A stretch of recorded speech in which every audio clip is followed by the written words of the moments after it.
السلام علیکم، بسم اللہ الرحمن الرحیم۔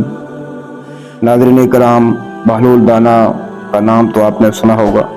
حضرت بہلول دانا ہارون رشید کے زمانے میں ایک مجذوب صفت بزرگ تھے۔ ہارون رشید ان کے باتوں سے ظرافت کے مزے لیا کرتے تھے۔ ایک مرتبہ حضرت بہلول دانا ہارون رشید کے پاس پہنچے۔ ہارون رشید نے ایک چڑی اٹھا کر دی، مازاحن کہا کہ بہلول، یہ چڑی تمہیں دے رہا ہوں، جو شخص تمہیں اپنے سے زیادہ بے وقوف نظر آئے اسے دے دینا۔ حضرت بہلول دانا نے بڑی سنجیدگی کے ساتھ چھڑی لے کر رکھ لی اور واپس چلے آئے۔ بات آئی گئی ہو گئی، شاید ہارون رشید بھی بھول گئے ہوں گے۔ ایک عرصہ کے بعد ہارون رشید کو سخت بیماری لاحق ہو گئی۔ بچنے کی کوئی امید نہ تھی۔ اتباع نے جواب دیا۔ حضرت بہلول دانا عیادت کے لیے پہنچے اور سلام کے بعد پوچھا کہ امیر المومنین کیا حال ہے؟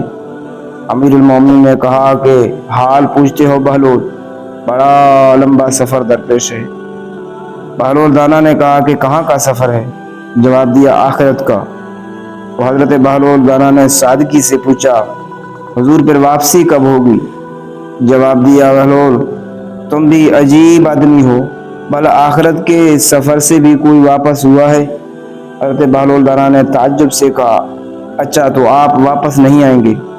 تو آپ نے کتنے حفاظتی دستے آگے روانہ کیے اور ساتھ ساتھ کون جائے گا؟ ہارون رشید نے جواب دیا کہ آخرت کے سفر میں کوئی ساتھ نہیں جاتا، خالی ہاتھ جا رہا ہوں۔ حضرت بہلول دانا بولے اچھا اتنا لمبا سفر، کوئی معاون و مددگار نہیں؟ پھر تو لیجیے۔ ہارون رشید کی چھڑی بغل سے نکال کر کہا یہ امانت واپس ہے، مجھے آپ کے سوا کوئی انسان اپنے سے زیادہ بے وقوف نہیں مل سکا۔ آپ جب کبھی چھوٹے سفر پر جاتے تھے تو ہفتوں پہلے ان کی تیاری کیا کرتے تھے، حفاظتی دستے آگے چلتے تھے، حشم و خدم کے ساتھ لشکر ہمر کعب ہوتے تھے۔